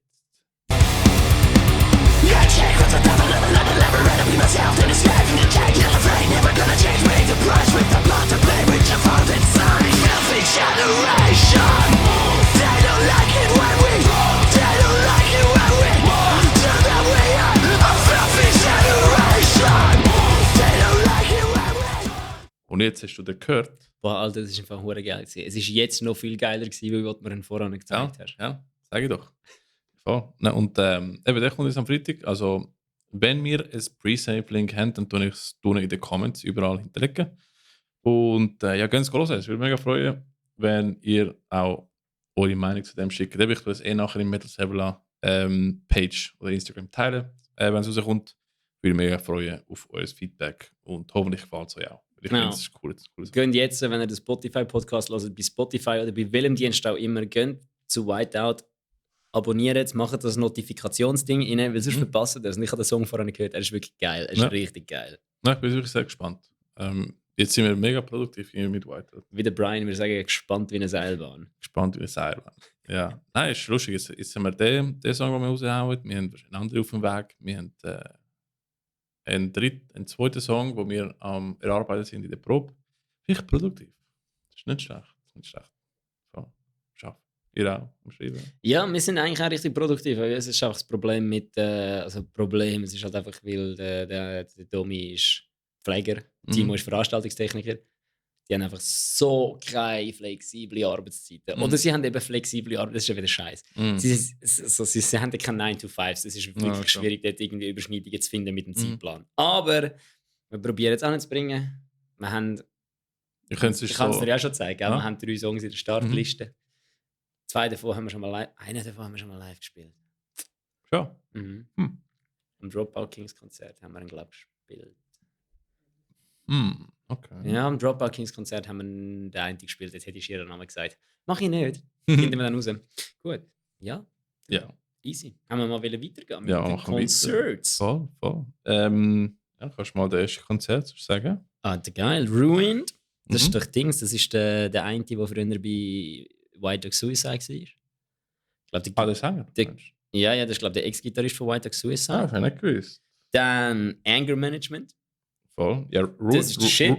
Ruined macht einen richtig geilen Sound. Alter. Und das ist auch der Bassist ist der Michi. Der hat ein Booking gemacht für Gent-Konzert. Das weiss ich auch. Geil. Und ich habe ihm meinen Torpedo Live verkauft, mal vor irgendwie 1000 Jahren. Geil. Coole Sachen und machen richtig gute Musik. Ich finde die Vocals von Ruined sind einer von der ja, besten. es ist so ein bisschen kann man es noch HC nennen? Grungy, nein, ist so grungy HC, irgendetwas. Post etwas. Wenn Turnstile noch ein bisschen mehr in die Richtung würde gehen, was gegangen sind. Ich kenne Turnstile nicht wirklich. Also ich will jetzt weiß, einfach vertrauen. ich weiß, sie sind in den Grammys gesehen, aber ich kenne die Band. Stimmt, das sind die Grammys. Sie haben aber auch irgendeiner Jimmy Fallon Show oder so haben sie gespielt. Maybe. Irgendeiner so einer Talkshow am Samstagabend haben sie gespielt. Ah ja, easy. Dann Anger Management. Das ist auch eine sehr stabile Band. Ja, voll. Wirklich geile Band mit dem Nick, der früher bei Useless gespielt hat. Wo die Plattentaufe von Eversis organisiert hat 2019 in Dynamo. Jawohl. Ihr Bassist, der. Shit, ich habe seinen Namen vergessen. Also nur seinen Nachnamen, aber ich wollte jetzt nicht einfach rausblasen. Anger Management. Ja, aber ich wollte jetzt nicht einfach seinen Nachnamen rausblasen, weil er nicht. Woher kennst du Simon heisst er, glaube ich. Er hat mit meiner Schwester studiert. Und Ah. er spielt auch noch in einer anderen Band, die heisst The Shattered Mind Machine. Und mit der hat Eversis schon mal gespielt. The Shattered Mind Machine. Ja, Eversis hat schon ein paar Mal mit denen gespielt. Ist Ja, eine nicht geile schlecht. Ja. Richtig gute Band. In dem Fall. Ja. Und am Schluss noch Longsleeve and the Weird Boys. Oh. Über die haben wir auch exzessiv geredet in unserer letzten Folge. Ja, voll. Das spielt auch. Und das ist im Tunnel Glarus in Glarus. Ach ja, logisch, Ruin kommt von dort. Ah, wirklich? Ja. Was? Ja, weiter so ich kommt auch von Neffels. Ah, okay. Ich Darum- habe schon gedacht, Also ich weiß nicht, ob Ruin von dort kommt, aber der eine Dude, der früher bei Weiter Suicide war, kommt von dort. Ich habe schon gefunden, das ist am Arsch von der Welt. Alter. Voll. Das ist von Huren näher, das ist eine knappe Stunde von Zürich. Ah, wirklich? Ja, das ist nicht weit. Dann, ich denke einfach, wenn es Berge gibt, dann ist es weit. Bro, Alter, also Zürich ist im Fall, wenn du unten am Zürichsee bist, Ja. dort sind schon Berge. Dort ist noch so ein Schritt weiter und dann bist du in den Bergen. Ah, okay, ja, gut. Ja, schon. An dem Fall. Geografie Ja. mit Bella. Geografie, Bruder. Ja. Dann haben wir. Oh mein Gott, sie haben sich umbenannt. Wer? Ja, da. Ich unterstütze den Band-Contest, wo die Bands dort daran teilnehmen. Nicht aus persönlichen Differenzen, die meine Band mit dem Band-Contest hat. Aber ich unterstütze alle Bands, die dort sind, weil sie haben es verdient, dass man sie unterstützt. Es sind alles gute Bands, die du da aufgeschrieben hast. Ja. Ähm, Wo dort sind. Genau. Unter anderem Longsleeve and the Weird. Ich muss sagen, was es für ein Contest ist, oder? Ja, du musst sagen. Ja, es ist der ehemalige SPH Band Contest, heißt jetzt SPH Music Masters. Ja, ich habe auch meine Gedanken zu dem. Und dann quasi, dort spielen Longsleeve and the Weird Boys. Omissis, wo sich Mühe gegeben hat und nicht nur einen Podcast geschrieben hat, sondern auch noch meiner Band geschrieben hat, ob man sie könnte promoten. Was ich nachher noch machen spielen dort Omissis, haben wir live gesehen. Sehr gut. Longsleeve and the Weird Boys haben wir live gesehen. Voll, ja. Beides stabile Acts. Ich muss wirklich sagen, der hohe Song, den Omissis auf Spotify hat, ich höre ihn immer wieder mal, weil er ist wirklich geil. gut. Er hat richtig geile Vocals, richtig gut geschrieben, stabile Song und die bringen dann neues Zeug raus. Voll, also es ist der SPH Music Masters Finale. Eben Longsleeve and the Weird Boys, hast du ja erzählt. Ape? ABE? Oder ist es Ape Nein, das Protactinium? ist Ape. Die habe ich auch schon gehört, die Aha. machen, glaube ich, so Rock oder so. Einfach Ape. Dann Protactinium? Ist nicht so eine Punkband. Kein Blass. Keine Ahnung. Z also Zume. Was sind das für Namen, Alter? Voll schlimm. Ricky, wir sind alt. Das sind wahrscheinlich alles so Hip-Hoppers. Das sind wahrscheinlich alles Voll. so Longsleeve and the Weird Boys Boys. Dark Jane. Omesis. Wellenbad. Okay, das ist ein geil. Sorry, Wellenbad ist ein Wellenbad ist ein absolut geiler geiler Name. Name. Wenn die keinen Punk machen, bin ich hässlich. Ja, Wellenbad ist wirklich ein cooler Name. Und nachher Fear Lab. Also das sind alle die Bands, die spielen. Meine persönlichen Gedanken zu SPH Music Warte schnell, sie Masters. spielen am 11. März 2023 im Dynamo. Ja, voll. Tickets müsst ihr höchstwahrscheinlich über Bands kaufen, Ja, voll. weil der hure Drecks-Contest Mhm. Bands einfach nur ausnutzt Ja, mega. und einfach wirklich sich kein Scheiß für die Bands interessiert. Mhm. Also, das war meine Erfahrung, die wir dort mal gemacht haben. Weil wir haben im Mundwerk in Oerlikon gespielt und uns ist wirklich 8 Wochen lang jeden Tag über ein E-Mail geschrieben worden, dass wir unbedingt Tickets verkaufen müssen. Wir müssen unbedingt die Tickets verkaufen, weil anhand der Tickets wird nachher ausgelöst, welche Band wann spielt, plus unsere Gage wird von dem abhängig gemacht. Also Ja. eigentlich hat der hure Contest null Aufwand. Es ist ein Pyramid-Scheme, oder? Es hat null Aufwand, weil die Leute, die es organisieren, sind irgendwo, das ist eine deutsche Firma, wo irgendwo, vielleicht ist es nicht mehr so, aber früher ist es so gewesen, es ist eine deutsche Firma, wo irgendwelche Studenten in der Schweiz, die irgendwie so ein bisschen in der Musikszene das Gefühl haben, sie wollen gerne etwas machen und mal promoten oder so Shows organisieren, sagen, dass sie das machen müssen, dann geben sie denen einfach quasi, da ist es, und dann sind die einfach aufeinander allein gestellt quasi. Ja. Weil wir haben von denen aus Deutschland 8 E-Mails bekommen, mindestens, dass wir Tickets verticken. Und dann irgendwann 2 Tage vor der Show kommt das E-Mail rein, hey, wir müssen unbedingt aufhören, Tickets zu verkaufen. Wir haben viel zu viele Tickets verkauft. Und dann schreiben wir so ein Mail zurück, so, was heisst das, wir haben zu viele Tickets verkauft? Ja, dort rein dürfen nur 100 Leute und wir haben jetzt schon etwa 200 Tickets verkauft mit allen Bands. Und dann haben wir nur so gedacht, okay, what the fuck? Sind ihr eigentlich, also, wo ist mit euch? Ja, nein, eben, also, was ich... Aber weißt du, das ist noch nicht der ganze Ding zu der Story. Dann sind wir dort angekommen, dann hat es geheißen, ja, sorry, wir können nur 100 Leute reinlassen. Und wir so, ja, was heisst das, wir können nur 100 Leute reinlassen? Wir haben 40 Tickets verkauft. Da aussen stehen jetzt 20 Leute von uns, die nicht mehr reinkommen. Was machen wir? Und dann war das Problem, dadurch, dass quasi die Organisatoren nicht vor Ort waren, sondern irgend so arme Leute, also arme Studenten oder so halt einfach junge Leute, die das noch nicht so gemacht haben, haben sie nicht gewusst, was machen. Das heisst, es sind einfach alleine von unserer Band 20 Leute rausgestanden, die nicht reingekommen sind mit dem Ticket. Das heisst, wir als Band haben nachher müssen wirklich mit diesen Sachen diskutieren, dass sie nachher wenigstens so gemacht haben, dass die Leute einfach, dass nur 100 Leute reingelassen haben. Dass quasi, okay, es sind jetzt 100 Leute rein, wenn einer rausgeht, kann der nächste rein. Das sind quasi, weil bei uns, wir haben dann am Anfang gespielt. Wir müssen am Anfang spielen, aus irgendwelchen Gründen, weil halt alle Bands so viele Tickets verkauft haben. Und irgendwie, ja, wir haben entweder am Anfang oder am Schluss können, weil so ein Schlagzeuger Linkshänder ist. Und wir haben nicht am Schluss wählen, weil das wäre irgendwie am Eis gewesen, haben wir am Anfang müssen spielen. Und wenn es jetzt einfach so gelaufen wäre, wie es gelaufen wäre, hätten wir uns nicht, oder alle Bands sich nicht dafür eingesetzt, dass etwas läuft. Es wäre niemand rum gewesen. Weil alle anderen draussen gestanden wären für die anderen Bands und einfach die ersten 100, die reingekommen sind, wären reingekommen. Die hätten sich dann wieder raus verpisst, weil das war der Plan von denen. Sie haben einfach gesagt, die ersten 100 kommen rein und nachher ist uns egal. Und wir so, was ist euch egal? Kommen die dann wenigstens Geld zurück, über die nicht reinkommen? Ja. Und dann so, ja nein, wir haben kein Geld da, um zurückzugeben. Und wir so, hey Alter, jetzt müsst ihr aber ganz sicher bremsen. Das geht gar nicht. Drum sind wir dann auch so ein bisschen pushy gewesen und haben gesagt, jetzt wollen wir aber. Und ja, das ist so ein bisschen... Das hat uns so ein bisschen einen richtig schlechten Eindruck hinterlassen von dieser Veranstaltung. Vor allem haben wir dann nachher gesagt, sie sollen uns keine E-Mails mehr schreiben. Und es sind immer noch etwa 50 Newsletter-E-Mails gekommen. Wir haben immer wieder deabonniert und gesagt, sie sollen uns nicht mehr schreiben. Und sie sind immer noch Newsletter-E-Mails schreiben. Es ist wirklich... Wir haben es vor 4 Jahren auch mal angemeldet, weil wir so auch mal gesehen haben, ja, du musst so viele Tickets verkaufen, weil so viele so junge ficken euch alle. So, weil das habe ich auch mal gemacht, aber in Peru, weißt du, so Pyramid Scheme Bullshit, wo irgendwie... Im Emergenza ist das auch so. Ist auch so. Aber der Band-Contest ist irgendwie nicht... Dort ist der, der es organisiert, auch rum. Ja. Dort hast du mit dem schnurren. Das war wirklich okay gewesen. Dort haben wir, beim Emergenza habe ich das Gefühl, dort war es okay gewesen. Dort war alles transparent gewesen. Aber eben die anderen haben wirklich 2 Wochen lang gepusht, dass man Tickets verkaufen muss. Nie gefragt, wie viele Tickets verkauft worden sind. Was mir Problem ist, das ist auch gerichtet an Bands, die sehr frisch sind, die nicht wissen, wo sie Konzerte bekommen können. Nur das, oder? Und nutzen nachher die jungen Bands aus. Und das ist für mich einfach... Fuck them dudes. Ja, sie tun auch immer so, als ob es deiner Band hilft. Es hilft deiner Band. Es hilft Bullshit, Alter. Hast du mal... Wer von den grössten Bands jetzt siehst, hat das Scheiß gefunden und etwas. Nein, sondern du schickst, wie viele Tickets musst du verkaufen pro Band? Du musst theoretisch keins verkaufen. Aber dann hast du halt einen schlechten Slot.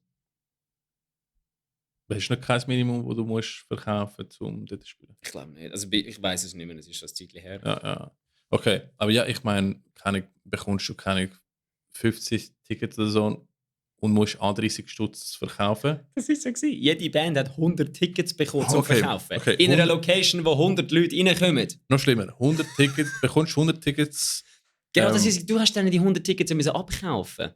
Du hast ja 100 Tickets bekommen und nachher hast du quasi ein Mindestding abkaufen. Und du machst Verlust, wenn du nicht genug verkaufst. Genau. Also in dem Fall musst du trotzdem mindestens verkaufen, genau, sonst verlierst du Geld. So viel es mir ist. Es ist Herbalife for Metal, gleich wie fucking...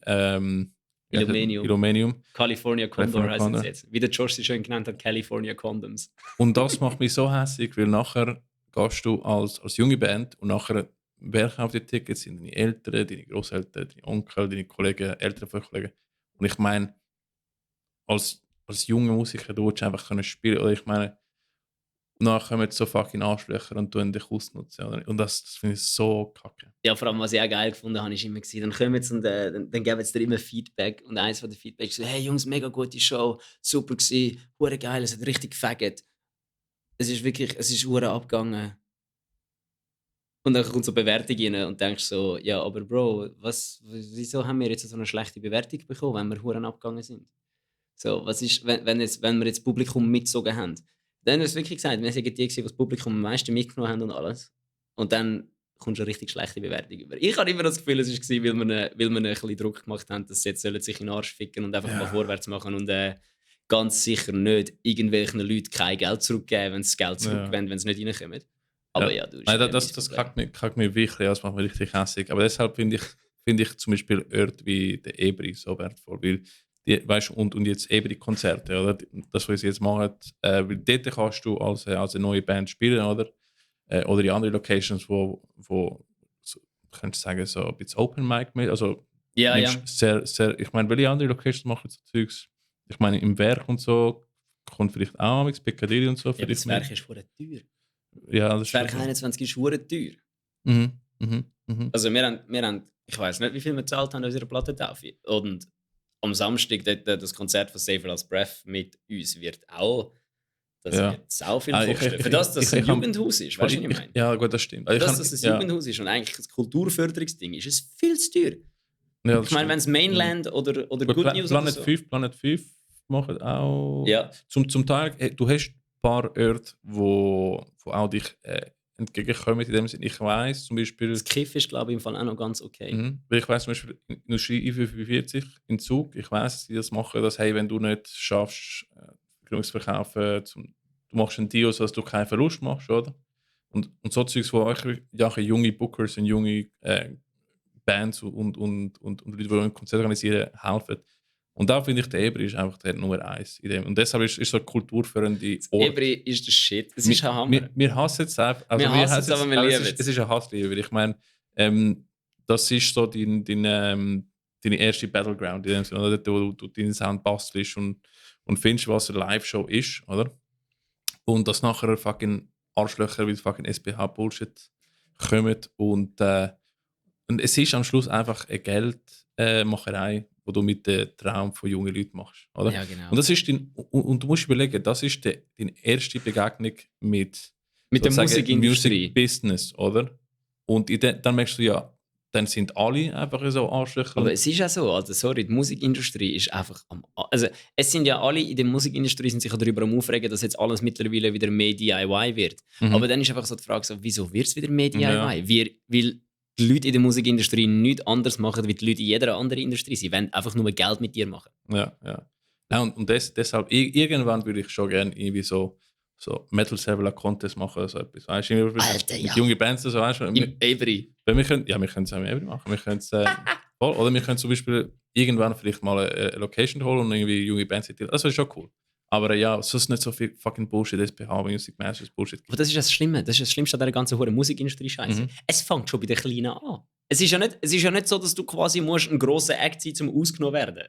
Sie nehmen alle aus, egal wer. Sie nehmen dich immer an und sagen dir, es kommt alles gut. Und dabei nehmen sie dir einfach nur das Geld aus der Tasche. Und die jungen Bands müssen nachher eben das Geld aus den eigenen Taschen nehmen, die Tickets kaufen und wer kauft sie nachher eben Familienmitglieder und ganz. Es ist fucking Herbalife. Hey, das ist wie wo wir dort mal, wo einer uns geschrieben hat, dass wir das Studio anschauen bei ihm, zum ein Album oder EP aufnehmen, bevor wir zu dir noch Oh, da gibt's das auch haben wir dir auch erzählt. Da gibt's auch mega viel. Leg doch mich am Arsch. Der hat uns voll geschnurrt. Also er ist sicher ein guter Dude und er hat uns auch gesagt, wir sollen kein Album machen, sondern ein EP, weil es sonst einfach viel zu teuer wird.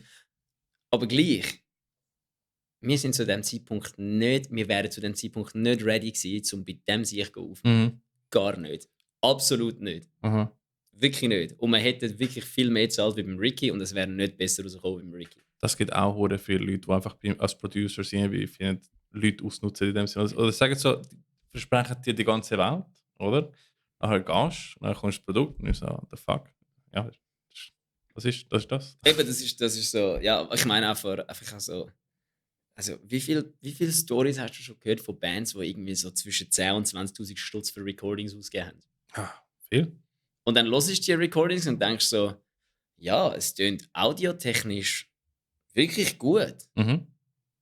Aber ist das jetzt wirklich wert gewesen? Weil die Songs sind so, also wenn du jetzt den Wert, wenn du jetzt anschaust, so, wenn du quasi die Produktion anschaust, ist sie da oben. Aber die Songs sind halt nur da. Es lohnt sich gar nicht, die so weit auf zu produzieren, weil sie sind nicht so gut. Das ist einer von den Gründen, wieso ich mit Production angefangen habe. Ich habe gefunden, so was wollt ihr so viel gut zahlen? Alter, fickt euch alle. Dann hast du gedacht, dann rippe da andere Bands auf. Nein, ich bin... Also, da musst du auch überlegen, es ist alles eine Strategie. Ich meine, natürlich kannst du Leute rippen und sagen, hey, ich verspreche dir die Welt, nimmst nachher auf, tönt kacke, also, zurück. Ich bin ganz sicher, mit dem anderen Dude hätte ich keinen Podcast. Und nachher... und nachher... Aber die Person kommt nachher nicht zurück. Oder? Ich meine, es ist ein One-Way, One-Time-Deal only, oder? Aber wenn du machst under promise, over deliver, oder? Die Strategie, nachher kommen die Leute zurück. Oder? Ich meine, nachher fängst du mit den Leuten Podcast und das ist super. Aber das ist das Gleiche mit den Bands. Ich glaube, es gibt so viele Bands, die irgendwie das Gefühl haben, sie sind viel zu krass. Mhm. Also, versprechen so, hey, so mach halt so. Wo es einfach so Bands, wo so auf die Bühne kommen und nachher tun sie so und ich denke mir nur so, ja, okay, aber komm doch jetzt, fahr mal einen Gang ab. Ja, die Leute, die so arrogant und unaufgestellt sind. Ja, genau, so, fahr doch jetzt mal zuerst einen Gang ab, was so cool sind dann nämlich nicht. Nein, wir spielen nicht mit so Bands, wir spielen mit anderen Bands, weil wir zu gross sind für die. Fucking Arsch. Sorry, wir spielen im Fall nur, wenn wir ein Headliner sind, weil die anderen Bands sind viel kleiner wie wir. Es gibt so fucking dumme Leute. Von denen habe ich jetzt gerade kein Beispiel in meinem Kopf, aber es gibt es ganz sicher. Oh, von so viel habe ich auch gehört. Mehrmals. Aber ja. Ich habe jetzt im Fall keinen Namen im Kopf. So viel als Breffeld. Nein. Wenn eine Band das ganz sicher nicht machen, ist es Save It als Breffeld. Nein, und du merkst schon, die Bands, die es richtig drauf haben, richtig gut sind. Die sind nie die mit den grossen Fressen. Die sind immer die chilligsten Dudes oder Mädels ever. Die sind immer einfach betrunken. Immer humble. Neben der Hall. Voll. Und das ist so wirklich... Lassen sich von dir voll quatschen und merken dann erst, dass du die Dudes vom Servela bist und dann sagt er erst, hey! Oder dann, er hat nicht mal gesagt, dass er von Xonor ist. Nein, ich kann nicht. Das hast du gesagt. Ja. Das hast du gesagt. Eben, das ist so wie mir, wir es nie wirklich... Also, darum, es ist eigentlich schon völlig nicht mein Charakter gewesen, dass ich Leute angequatscht habe in dieser Halle rein fürs Konzert. Nein, okay, gut, ich habe sie fürs Konzert angequatscht, nicht wegen meiner Band. Ja. Das ist etwas anderes. Ja, das stimmt auch, ja. Eben, du hast ihn angesprochen wegen dem Konzert von deiner Band. Er sagt, hey, wir spielen das Konzert. Und ich so, hey, das ist der Bruder von Xonor. Ja, genau, so ist das gelaufen. Voll. Nein, aber das ist auch einer von den Gründen, wieso mit dem Podcast angefangen haben, weil wir haben immer the ear to the underground in dem Sinn, oder? Und dann kannst du wirklich ein bisschen die Reichweite bis wir nur noch von den Künstlern ein bisschen mehr pushen. Bis wir so gross sind, bis der Podcast mal so gross ist, dass wir keine Underground-Bands mehr haben. Dass wir nur noch so mit Paleface und so dieser Größe rumhängen. Und dann sind wir wie jede Punk-Band, die es geschafft hat und von der Musik kann leben. Dann sind wir einfach Sellouts und Scheiße. Weil weißt du, wieso sind die meisten Punk-Bands schlecht? Weil sie nachher Kohle haben.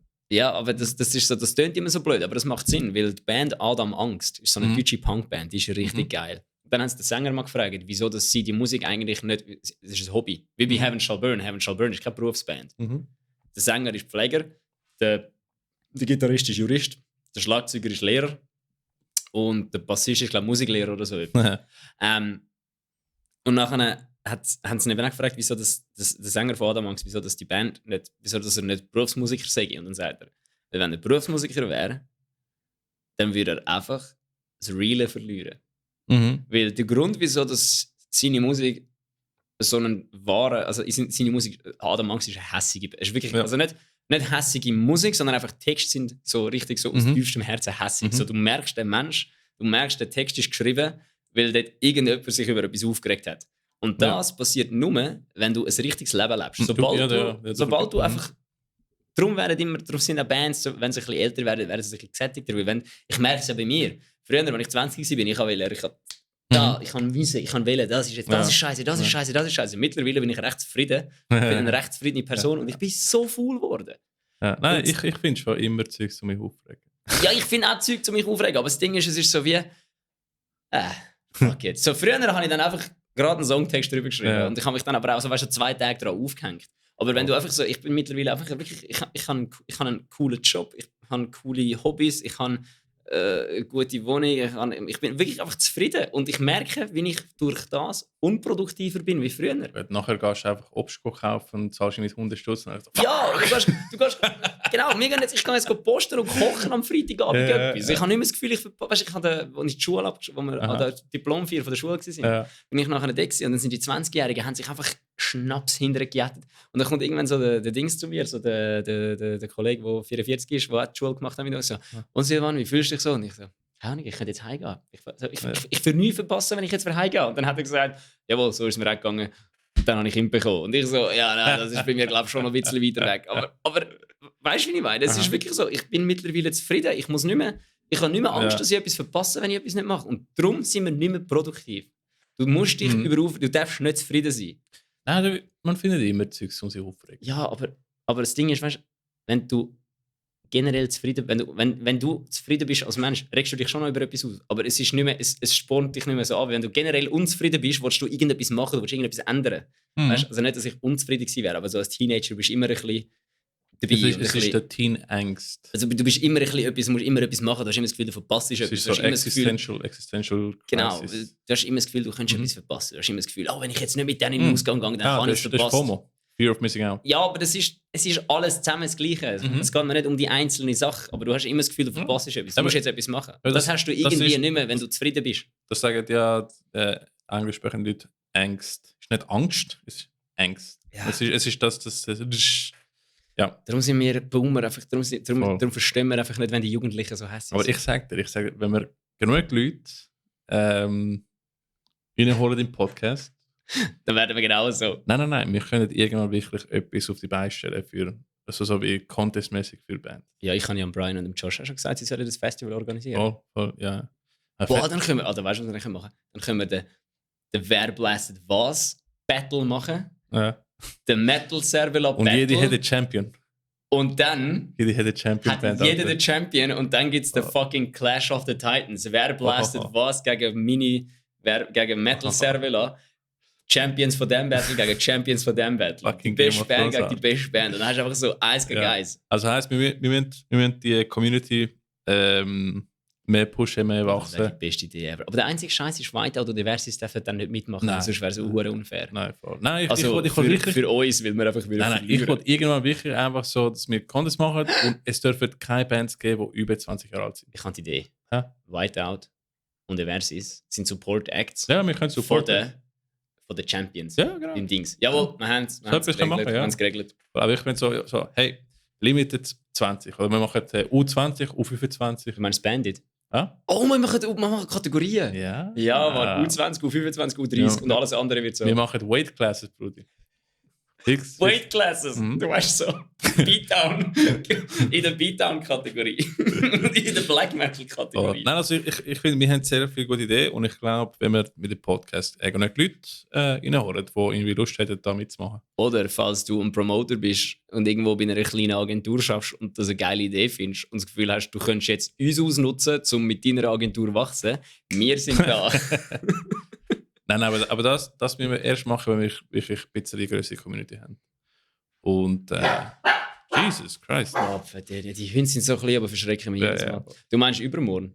Übermorgen, ja, fix. Nein, ich würde sagen, Episode 100. Bei der 100. Folge könnten wir etwas machen. Weißt du was? Ja. Wir sind immer noch an den Konzerten dran. Wir haben jetzt so abgerantet über den SPH Music Masters. So Friends, wo Longsleeve und The Weird Boys und Omissis spielen. Ja. Und eben, ich gönne euch, dass ihr dort spielt. Es ist wirklich nicht gegen euch oder sonst etwas gerichtet. Also ja, ihr sollt das jetzt auch nicht, jetzt auch nicht irgendwie schlecht finden, dass ihr dort sind. Es ist nicht die Schuld der Künstler, es ist die Schuld der Leute, die das ausnutzen. Und das macht mich so hässlich, fucking Leute, die junge Leute ausnutzen, Mann. Falls Omissis und Longsleeve und The Weird Boys zuhören. Es geht nicht um euch, ihr dürft dort hin, ihr sollt dort hin, ihr sollt es geniessen, ihr sollt dort abreissen, ihr sollt Kopf damit gönnen. Wenn ihr supporten wollt, könnt ihr hören. Ich wäre gerne dabei, aber ich kann an dem Tag leider nicht, sonst würde ich kommen. Nur um Omissis und Longsleeve und The Weird Boys zu schauen. Absolut. Also könnt es gönnen, könnt es gut unterstützen. Hoffentlich gewinnen auch die gewinnen, etwas. Und es ist nützlich. Genau, und jetzt machen wir noch schnell fertig. Wir haben genug gehatet. Ich habe noch ein anderes Konzert aufgeschrieben. Und zwar, es ist Thrash Metal Night. Es ist Burning Nitrium oder Nitrium von Italien, wenn ich mich nicht irre. Mit Emuka. Ragazzi. Mit Emuka und Xoner. Honor. Thrash Trash. for the Masses, Bruder. Und der geht. So lustig, das wird am 27. April. Also das ist schon noch in 1-2 Monaten. Also es hat Zeit. Im Ebri. In der realsten Location vom Jahrhundert. In der realsten Location. Im Ebri. Voll, ja. Also ich gehe wahrscheinlich dort. Das klingt solid. Halt ein bisschen Fresh Metal fressen ist immer gut. Und? Hallo zusammen. Ich bin Ricky, die Editing-Fee. Ich habe etwas im Podcast komplett vergessen zu sagen, beziehungsweise mir. Und deshalb sage ich es jetzt. Weil es kommt bald.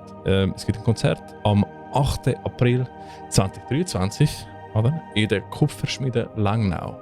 Es ist ein Konzert von Avalanche mit Days of Ruin, Nice to Eat You und D-Class. Also nochmal, sorry, dass wir es vergessen haben, im Podcast zu sagen, aber jetzt habt ihr es gehört. 8. April ist ein Samstag. Avalanche, Days of Ruin, Nice to Eat You und D-Class. Könnt es hören, es ist in Langnau. Cheers. Und jetzt back to the show. Es wird mir nicht lustig sein. Und das ist Musik in der Musik, weil wir haben heute eine Kandidat, eine Person, Band, Sachen drin. Du kannst es sagen. Wie spricht man das aus? Ich würde sagen Biosic. Biosic. Sie suchen jemanden. Voll. Mit flinken Fingern. Yes. Wir reden jetzt nicht von einem Bassist, dort haben sie glaube ich einen. Aber sie suchen den Lead-Gitarrist. Genau. Biosic sind aus St. Gallen und ich suche den Lead. Das ist so Oldschool Death Thrash Metal. Ich habe ihn nicht gehört. Es klingt sehr primitiv. Alter, der Janus Christus wäre für sie. Ja, fix. So. Who knows? Maybe. Janus Christus. Meld dich. Biosic, melde dich beim Janus Christus. Voll. Ja, und das ist in St. Gallen. Und wenn ihr nicht der Janus Christus sind, meldet euch auch bei Biosic und werdet der Gitarrist anstatt der Janus Christus. Voll, ja. Jetzt, ich weiss, wir haben jetzt kein anderes Segment, aber ich wollte unbedingt die Musik hören, weil es so cool Was ist es? ist. Quackshot!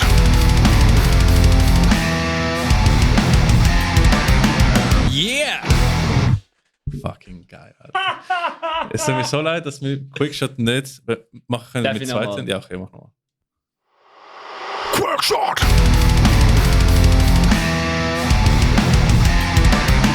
Yeah!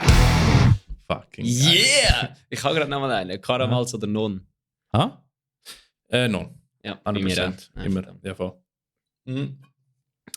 Ja, eben, Quickshot kann man ja nur machen, wenn wir Gäste haben. Also dann, wenn wir Gäste hat, um Quickshot zu machen. Aber ich finde die Musik so geil. Und Das ist wirklich stabil gewesen. das ist nicht der letzte Segment. Das Problem ist, der Gerät, das wir da haben. Der Gerät arbeitet auch schweißfrei. Nein, und der Gerät, das wir da haben, der ist eben leider, hat nur Platz für 4 Segmente. Aber es werden sicher in Zukunft noch mehr Segmente kommen, wo ich mehr coole Musik mache. Also wir müssen uns einen Namen überlegen für unser Metal Battle. Weil Metal Battle gibt es ja schon, das ist vom Wacken. Ja. By the way, Wacken Metal Battle könnt ihr euch auch anmelden. Ich weiß nicht, ob ihr euch jetzt könnt anmelden könnt, aber meldet euch jetzt an für Aber- nächstes Jahr. Also ich weiß nicht, ob der Greenville Contest noch offen ist. Nein, der ist glaube ich nicht mehr Ich glaube offen. nicht mehr, oder? Aber geht in Pericon, euch für ein Pericon Festival anmelden als Bands. Und ja, eben also, wie gesagt, irgendwann, also einer von unseren großen Plänen sind Alter. irgendwann etwas können organisieren mit Metal Server für lokale Bands und jüngere Bands. Also das wird sicher eine Idee sein. Falls ihr eine Idee habt oder Vorschläge oder so, bringt es. Ich würde sagen, wahrscheinlich noch nicht. Aber sagen wir Folge Nummer 100 oder so. Das ist ja geil. Wissen ihr vor allem, was in der nächsten Folge kommt? Ein bisschen später. Was kommt ein bisschen später? Die nächste Folge ist Episode 10. Was haben wir Stimmt. gesagt, Oh. passiert bei Episode 10, weil wir gesagt haben, Stimmt. wenn wir 100 Follower haben, dann Entweder 100 Follower auf Spotify oder, was haben wir gesagt? 100 Instagram. Und bei Instagram haben wir nach Ist einem zu Tag schnell. 100 Follower gehabt. Darum haben Ja, wir gesagt, wir tun erst nach der 10. Folge Voll. unseren Pilot releasen. Mit der 10. Folge bringen wir nachher unsere Pilot-Episode raus, beziehungsweise es sind 2 Parts, weil es sind, glaube ich, 3 Stunden insgesamt, Ja. wo wir recorded haben, unsere Pilotfolge. Das ist der Abend, wo wir zum ersten Mal zusammengesessen sind, um über den Podcast überhaupt besprechen. Und ich habe gefunden, nehmen wir es gerade auf. Das war eine gute Idee gewesen. Gleichzeitig ist es eine schlechte Idee gewesen, Mega schlecht. weil einer von uns zwei muss dort nochmal drüber gehen, um zu schauen, ob man noch irgendetwas muss ausbleiben muss. Ja, also dann können wir hören, die 3 Stunden durch. Und Es sind 3 Stunden Name-Dropping, Ah, ja. Obszönitäten, mega. dumme Sprüche, Voll. blöde Ideen. Aha. Und einfach generell dumme Aussagen von mir und dem Ricky. Ja, voll. Und das wird heißen, in der 10. Episode bekommst du nebst die normale 10. Episode, die eine Stunde, Stunde und eine halbe geht, bekommst du 3 Stunden extra Material. Genau, Hören. 10.1 und 10.1.2. Voll. Hä? Was? Ja, 10.1 und dann der zweite Teil ist 10.1.2. Ah, ich will Episode 10 machen und nachher einfach Pilot 1, Pilot 2. Wollen wir 10.1. Das ist nicht Teil von 10, ist vor 1. 0.1. 0.1, 0.2. Ja, voll. Oder Ich hab einfach grad- Pilot Part 1, Ich habe Part gerade einen 2. Namen gehabt für, wenn dann Brian und Josh ihre Band-Contest und unser Band-Contest durch ist. Mhm. Dann wird der Contest wird dann heißen, wer wurstet was. Nein, wer blastet meine Server an? Den müssen wir unbedingt wer machen. blastet meine Server? Oh. Nein, blast my Server an. Einfach so, nur blast my Server an. Und nachher ist Wurstgang versus Blasty Boys. Die Wurstgang gegen Blasty Boys. Ja, Mann. Aber dann müsste die Band, dann müssen sie auch so Hockey-Jerseys haben und einfach Wurstgang heißen. Ja, wirklich. Boah, yes. Wir können so viel lustige Shit machen. Wir können jetzt so viel lustiges Shit machen, hätten wir Geld. Wieso sind wir nicht der Mr. Hätten wir Beast? mehr Leute, die den Podcast hören? Nein, also ich muss eben sagen, und ich finde, die Band, die das am besten macht, wirklich so eine Community aufbauen und mit den Leuten einfach lustige, dumme Scheiß machen, ist Sonar.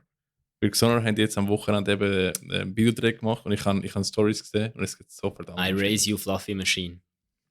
Die sind auch super. Fluffy Machine hat einen ganzen Videoclip gedreht, während sie an einem Festival gespielt haben. Das ist cool. Und einen Song geschrieben Von wo sind über Fluffmaschinen? Bilds. Sind nicht von der Romandie? Doch, Okay. über Bilds, über das alkoholfreie Panache, wo man in das Schweizer in der Kindheit immer gesoffen hat. Ah, wirklich? Mhm. Ah, Das lustig. ist der Hammer. Aber ja. Nein, dann Oder Paleface. Ich meine, ja, welche Band hat einen Bürostuhl erfolgreich gemacht? ja, sie haben ja das Videoclip gehabt, wo sie mit den Leuten gemacht haben, oder? Mhm. Das ist der Bürostuhl auch drin vorgekommen, gell? Glaub's, ja. Dann müssen sie mal zurückbringen. Irgendwie statt der Hänger-Dings einfach. Der Bürostuhl wieder. Bürostuhl Aber sie haben ja einfach mit komplett Stuhl. vertatscht, Alter. Ja. Was auch nicht. Der Bürostuhl kommt zurück und ist haunted. Oh, weißt du. Okay, wir sollten einfach wirklich mal aufhören. Voll. Also, ich würde sagen, das ist die 9. Episode gewesen. Eigentlich eher ein Hass-Rant. Ja, sie ist plötzlich. Ich muss sagen, ich habe eigentlich das Gefühl, sie war recht belanglos gewesen, und dann ist sie plötzlich Huren rein. Wir sind sehr emotional geworden. Wir also müssen, wir müssen das irgendwie im Titel manifestieren. So Ja. ab 1, 2. mit der innere Rage einfach am Haten. Ab 50 Minuten. Wenn der Hass redet über die Musikindustrie, Ja. hören, gehen die 50 Minuten. Scheiß SBH Deutsch halt. Aber ja. Also wir hassen nicht nur California Condor, wir hassen auch andere Leute. Und wir werden sicher noch irgendwann anders noch mehr über andere Leute reden, die wir auch hassen. Aber das ist für Ich hasse gar nicht so viele Leute. das ist für die nächste Episode. Für die nächste Episode. Voll. Willst du wissen, wer dich hasst? Los die Episode 10. Yes. Also, hey, merci vielmals, dass ihr Metal selber gehört habt. Und bis zum nächsten Mal. Cheers. Tüdelü.